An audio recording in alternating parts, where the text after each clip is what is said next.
اور آپ کو یہ بتاؤں جن کو احرام ہو رہا ہے وہ یہ کر دیں رات کو والسماء والطارق پڑھے، والسماء والطارق کے بعد قلم کی ضرورت نہیں، اپنے ہاتھ سے ادھر لکھو عمر عمر لکھو، اور یہ کہ اپنے ناڑے کو مضبوط باندھ کر کے شلوار کے اندر کرو۔ آپ کو احتلام ہو گیا تو مولی منظور کو فون کر لینا، کبھی بھی احتلام نہیں ہوگا۔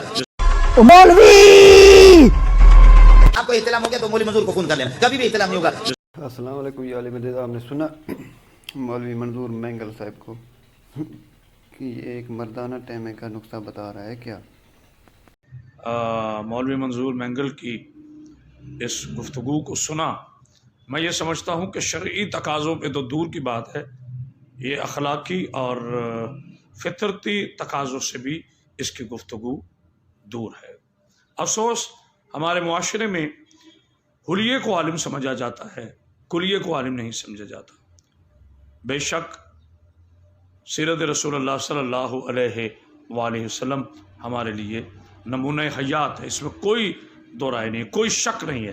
وہ مسلمان ہی ہے جس کو اپنے نبی پاک صلی اللہ علیہ وآلہ وسلم سے محبت نہیں ہے، بلکہ ہمارا ایمان مکمل نہیں ہوتا جب تک عشق رسول اللہ صلی اللہ علیہ وآلہ وسلم مکمل نہ ہو بقدر ظرف، وگرنہ عشق رسول کا مکمل ہونا تو ایک خواہش ناتمام ہے۔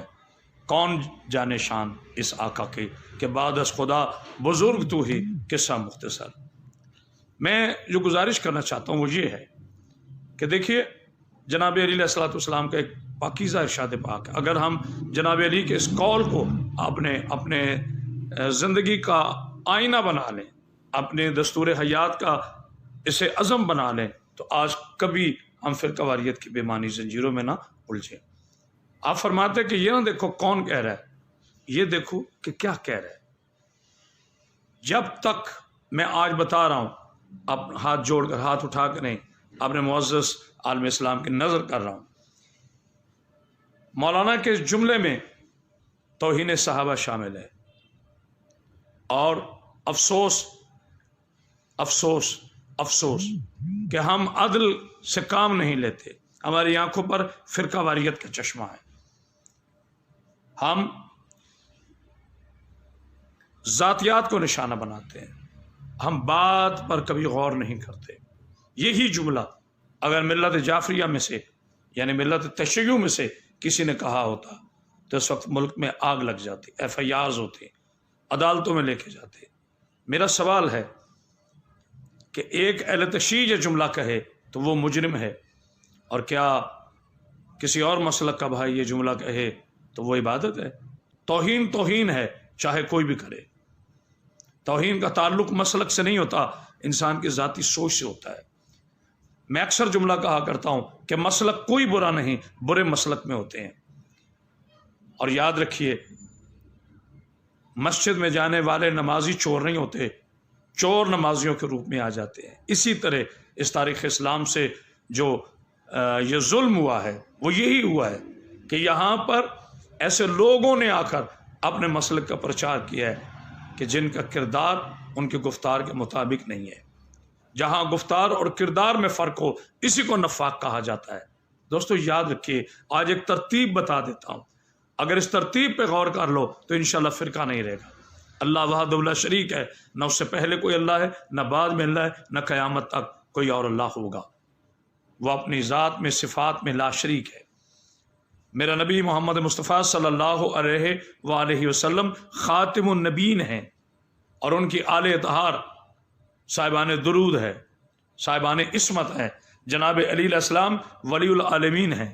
نبوت کا دروازہ میرے حضور پہ بند ہو گیا ہے، اب قیامت تک کوئی نبی نہیں آئے گا، اور ولایت کا شہنشاہ جناب علی ابن ابی طالب علیہ السلام ہے۔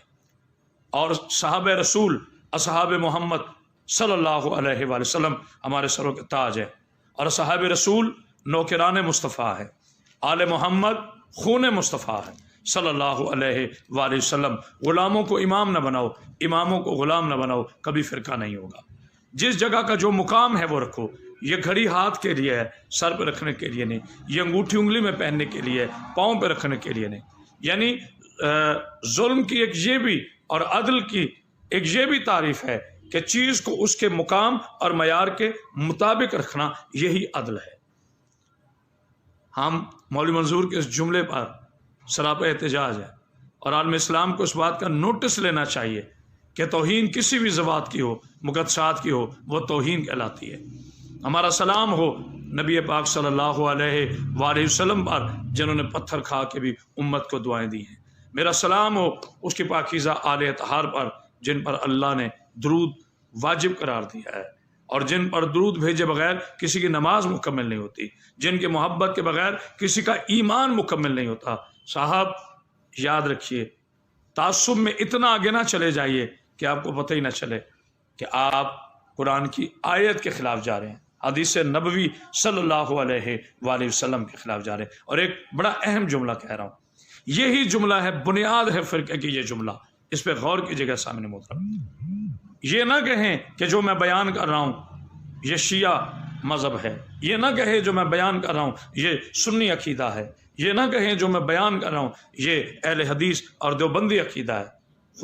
خدا را عقائد کو بچانے کی جنگ نہ لڑو، مذہب کی حقانیت کی جنگ لڑے۔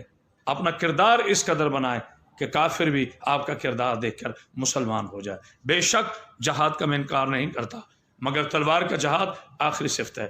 پہلے کردار کا جہاد پیدا کرو، اپنی صفوں میں کردار کا جب جہاد پیدا کرو گے تو پھر انشاءاللہ اس دنیا میں بارود کی نہیں درود کی صدا آئے گی۔ ہر ایسا انسان جو ممبر رسول اللہ صلی اللہ علیہ وآلہ وسلم پر بیٹھ کر امت کو لڑانے کی بات کر رہا ہے وہ نبی کے دین پر نہیں ہے۔ جو اس ممبر پر بیٹھ کر توہین آمیز جملے کہہ رہا ہے وہ نبی کے دین پر نہیں ہے۔ لہٰذا یاد رکھیے، کہنے والا کوئی بھی ہو، غلط بات ہمیشہ غلط ہوتی ہے اور صحیح بات ہمیشہ صحیح ہوتی ہے۔ وسلام تو فیال۔